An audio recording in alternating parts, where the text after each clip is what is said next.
The 911 magazine is picking up speed with a spectacular record set by the 911 GT3 RS on the Nürburgring and a daring attempt to break a speed record on a bicycle.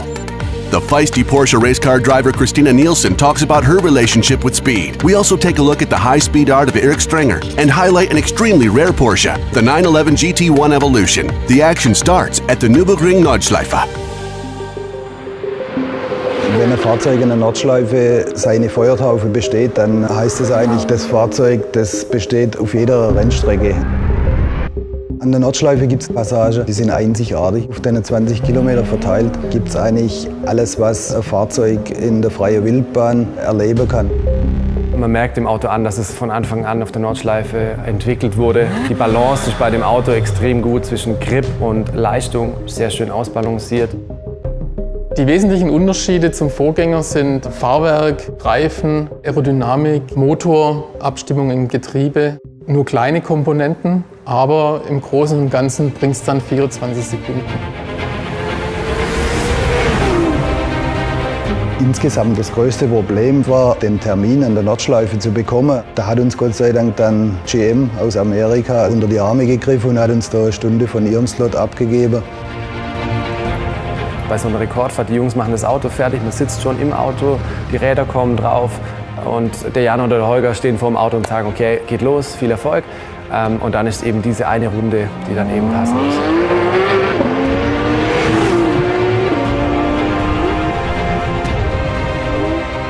Meine erste Runde war eigentlich so eine Sicherheitsrunde, um einfach mal was zu haben. Und dass das schon eine 6,59 war natürlich super. Als wir dann gesehen haben, dass schon gleich in der ersten Runde der Rekord gebrochen wurde, da waren wir natürlich alle total happy und überwältigt, dass das so gut geklappt hat. Die Erwartungen wurden übertroffen und das liegt natürlich daran, dass wir als Team wirklich super funktioniert haben. Ganz klar, es ist ein großer Erfolg. Jeder, der an dem Projekt beteiligt war, jedes kleine bisschen Verbesserung bedeutet halt hinterher in Summe großer Erfolg oder beziehungsweise viel Verbesserung in dem Sinn.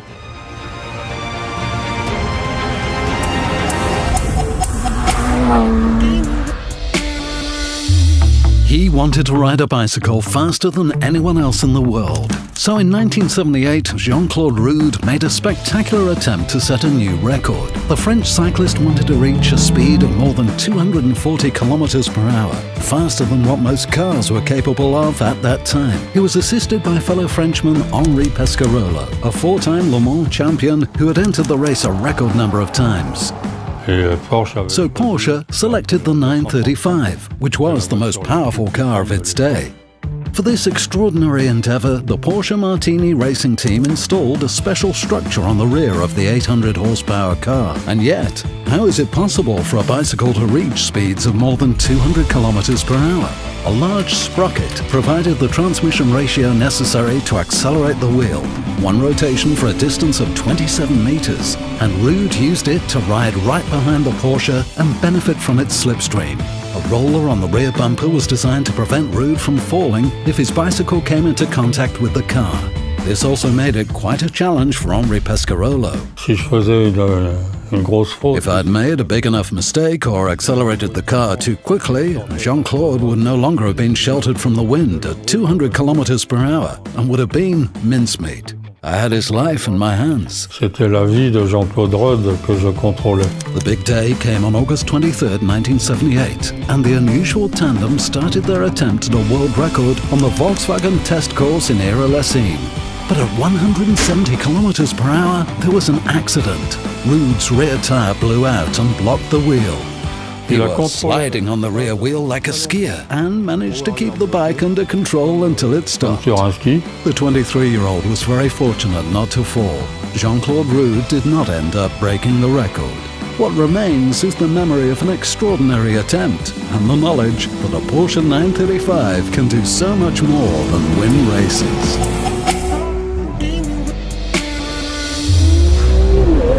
To say that I've made history as a woman in racing feels pretty good. I definitely think I need to prove myself more. I need to sometimes be tougher than the men in racing.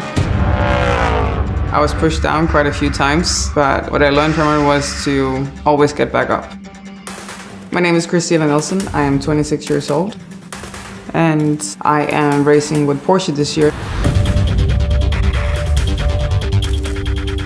Going back to Porsche, it feels like going home. It feels like going back where I belong. It's where my dad always wanted to see me, and his opinion matters a lot. My dad is a huge Porsche fan. He has a mega passion for it and just loves everything about it. So I grew up with this mentality, and I grew up with always having an appreciation for the cars. My dad raced Porsches for many years. He competed at many big races like Le Mans in them, and also got on the podium several times. So it just felt natural to go in that direction. I didn't grow up being told that there was something I couldn't do because of my gender.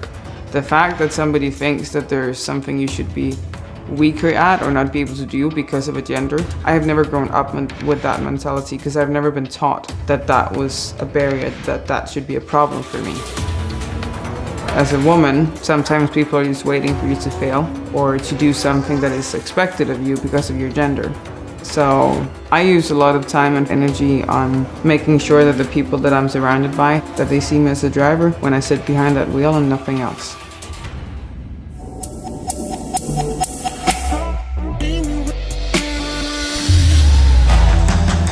Erich Strenger's posters are valuable collector's items. A graphic designer based in Stuttgart, Strenger shaped an entire era of advertising design at Porsche. In 1951, he was commissioned to raise the profile of the Porsche brand around the world with large, colorful racing posters. The motto in those days was, "Win on Sunday, sell on Monday." Strenger's avant-garde style transitioned from a sober realism to the vibrantly trendy and sometimes abstract work he is known for today.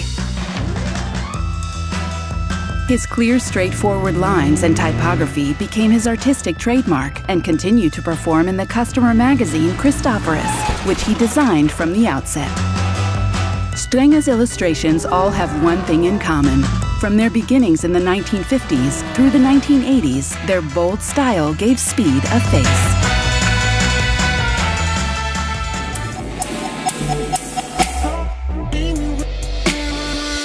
Rare racing power for the road, the Porsche 911 GT1 Evolution. Gran Turismo racing experienced a surge in popularity in the mid-1990s with the newly founded BPR Global GT Series. To join this top-level class, Porsche developed the 911 GT1. It was produced in 3 versions from 1996 to 1998. This also led to the development of a few road-legal versions, such as the 911 GT1 Evolution made in 1997. The car had 544 horsepower, a peak speed of 310 kilometers per hour, and a price tag of more than 1.5 million German marks. Only 21 of them were ever made. This was due to a homologation rule from the International Automobile Federation, FIA, which required the super sports car to have a road-legal version in order to race.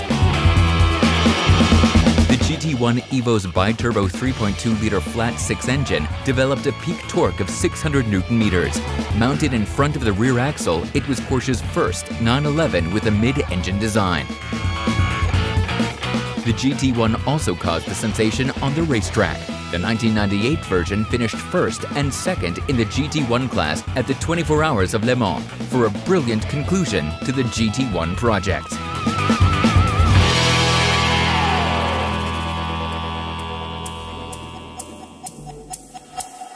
So sometimes over the phone, I'm like, "Hey manager, you think I can speak to my dad now?" And he's like, "Sure, let me go ahead and get him." And he'll like get off the phone and get back on the phone and be like, "Hey honey, how was your day?"